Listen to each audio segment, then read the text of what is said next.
First exercise 13.1 question number 11। Question number 11 में आपको कुछ इवेंट्स दिए गए हैं ई, एफ और जी।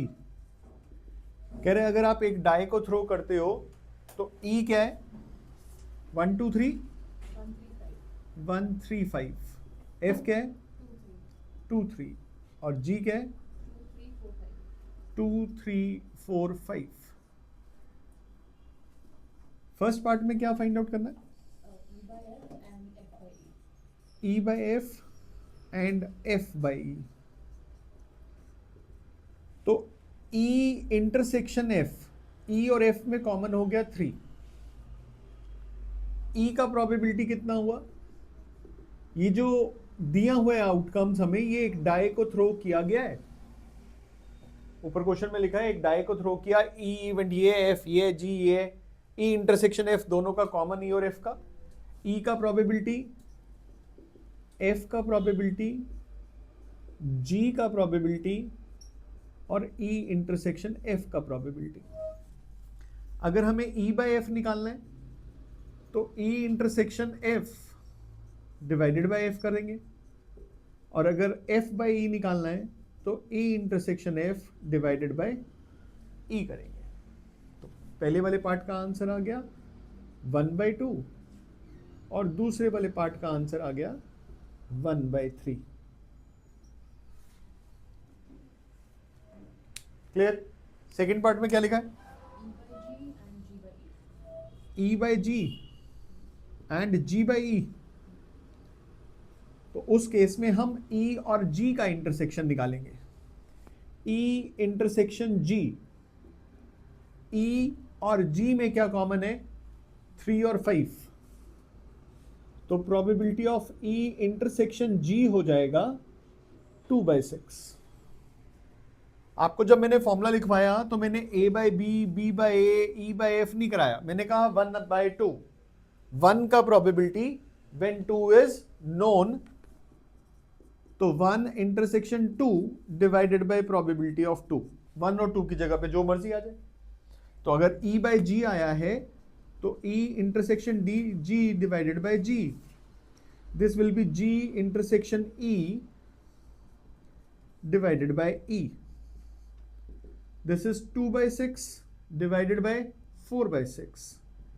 2/4 1/2, 2/6 divided by 3/6, answer 2/3। Third part, E union F upon G and E intersection F upon G। तो अब अगर ये 1 2 के अकॉर्डिंगली चलें तो E union F upon G क्या बनना चाहिए?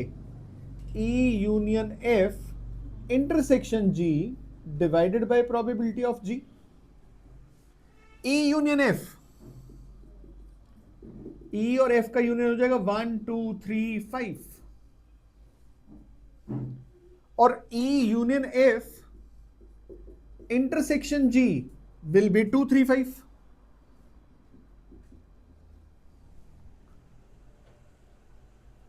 तो E union F intersection G, उसका प्रोबेबिलिटी 3/6, G का प्रोबेबिलिटी 4/6।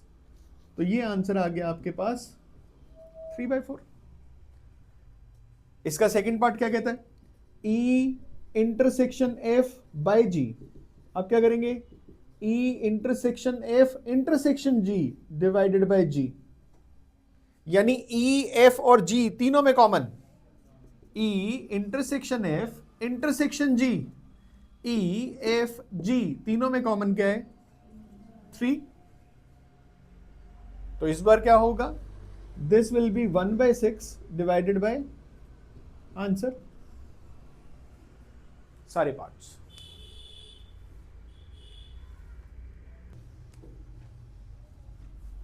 क्वेश्चन नंबर 12,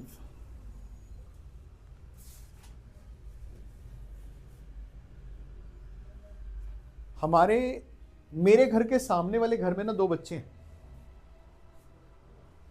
अगर उनका बर्थ वाइज ऑर्डर आपको लिखना हो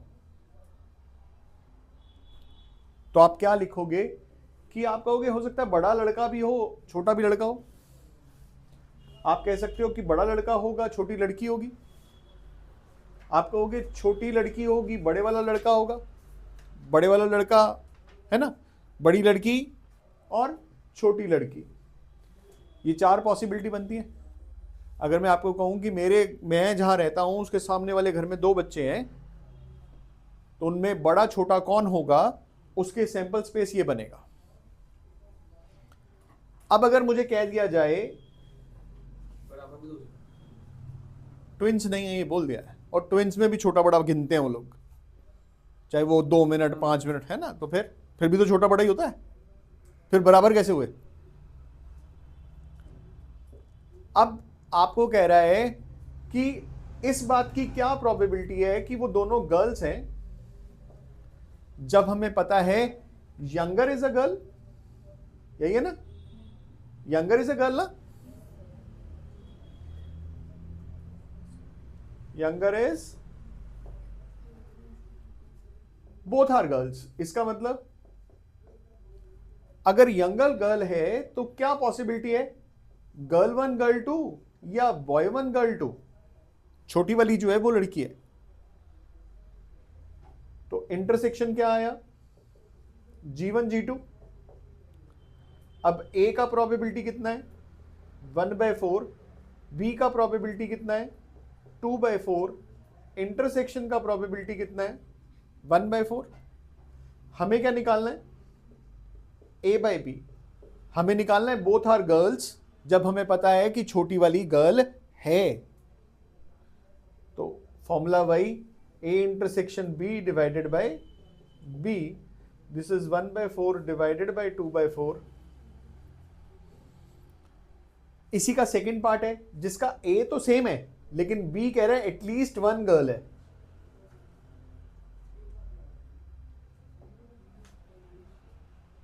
इस बात की क्या प्रोबेबिलिटी है कि दोनों लड़कियां हैं, जब हमें पता है कि उन दोनों में से कम एक तो लड़की है ही है। तो इस बार कौन कौन आएगा यहां पर, girl 1 girl 2, boy 1 girl 2, girl 1 boy 2। यानी सिर्फ B की प्रोबेबिलिटी यहां पर कितनी हो जाएगी, 3/4। तो A/B कितना बन जाएगा, 1/4 डिवाइडेड बाय, आंसर कितना आ गया, 1/3। क्लियर।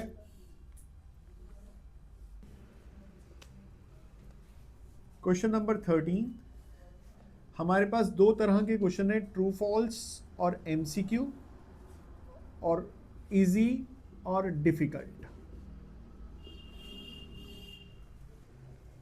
अगर हम ट्रू फॉल्स की बात करें तो हमारे पास 300 इजी और 200 डिफिकल्ट ट्रू फॉल्स है। MCQ 500 और 400 है। टोटल नंबर ऑफ क्वेश्चंस जो हो गए वो 1400 हो गए। अब आपको कहा जा रहा है कि अगर आप कोई एक क्वेश्चन सेलेक्ट करते हो, इस बात की क्या प्रोबेबिलिटी है कि वो इजी क्वेश्चन है, गिवन है कि वो MCQ है। तो 2 इवेंट हैं, एक इजी और एक MCQ, ठीक है ना। इन दोनों का कॉमन क्या होगा, जो इजी भी हो और MCQ भी हो। तो जब हम A का प्रोबेबिलिटी लिखेंगे तो इजी मतलब ये वाले भी और ये वाले भी इजी हैं, क्योंकि जब मैं इजी कह रहा हूं तो मैं ट्रू फॉल्स और MCQ नहीं कह रहा।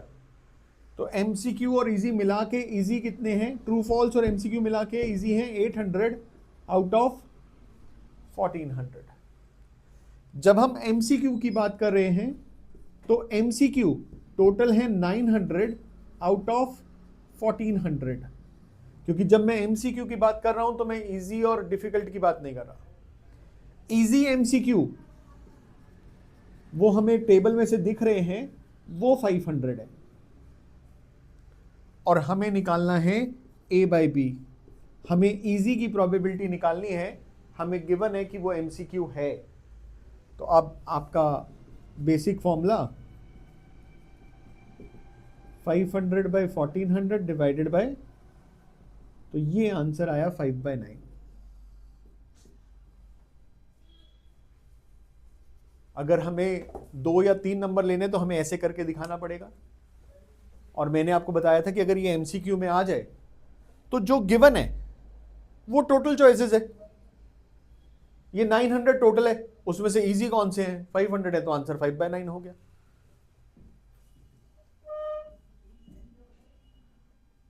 क्वेश्चन में खुद ही कह रहा है कि ये तो पता ही है कि गिवन क्या है, कि वो एमसीक्यू है।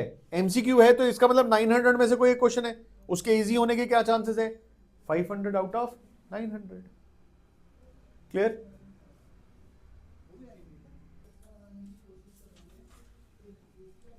Question number 14, a pair of dies rolled. एक है, 2 numbers appeared are different। इसका मतलब 1 1 2 2 3 3 4 4 5/6, उनको 6 6 को छोड़ दो, डबलेट्स को छोड़ दो, तो बाकी कितने केसेस बन जाएंगे? भाई हमने ये 1 1 नहीं लिया, हमने 2 2 नहीं लिया, 3 3 नहीं लिया, 4 4 नहीं लिया, 5 5 नहीं लिया और 6 6 नहीं लिया, ये नहीं है, तो टोटल 36 होते हैं। तो इसलिए ये कितना हो गया? 30/36। यहां कह रहे कि sum should be 4, some is 4, तो वो 1 3 2 2 और 3 1 होता है, वो हो गया 3/36। ए और बी का कॉमन क्या हो गया? 1 3 और 3 1, उसकी प्रोबेबिलिटी कितनी हो गई? 2/36। हमें क्या निकालना है इस बार? बी बाय ए। हमें सम इज 4 की प्रोबेबिलिटी फाइंड आउट करनी है। A intersection B divided by A, 2/36, 30/36, answer 1/15। बात समझ में आ गई कि ये b बाय ए और a बाय बी, ये आप पे डिपेंड करता है कि आपने किसको a माना है, किसको b माना है। इस बार हमने इसको b माना है कि सम इज 4, और इसी की प्रोबेबिलिटी निकालनी है। जिसकी प्रोबेबिलिटी निकालनी है वो ऊपर, जो गिवन है वो नीचे। इसका मतलब ही यही है कि हम इसकी प्रोबेबिलिटी निकाल रहे हैं when this is known to us. 15th question में कह रहा है कि आप एक डाई को थ्रो करो, अगर आपका मल्टीपल ऑफ 3 आए तो डाई को दोबारा रोल करना। यानी 3 और 6 के केस में हम उस डाई को दोबारा रोल कर रहे हैं, तीसरी बारी नहीं कर रहे। ये कहीं नहीं लिखा कि फिर दोबारा 3 का मल्टीपल आएगा तो फिर दोबारा कर रहे हैं, ऐसा कहीं नहीं लिखा कि जब तक 3 का मल्टीपल आता जाएगा करते जाओ। क्वेश्चन में सिंपली कहा गया कि एक डाई को फेंको, अगर 3 का मल्टीपल आएगा तो डाई को दोबारा फेंक देना, अगर नहीं आएगा तो कॉइन को टॉस करना। जब आप कॉइन को टॉस करोगे तो हेड या टेल आएगा।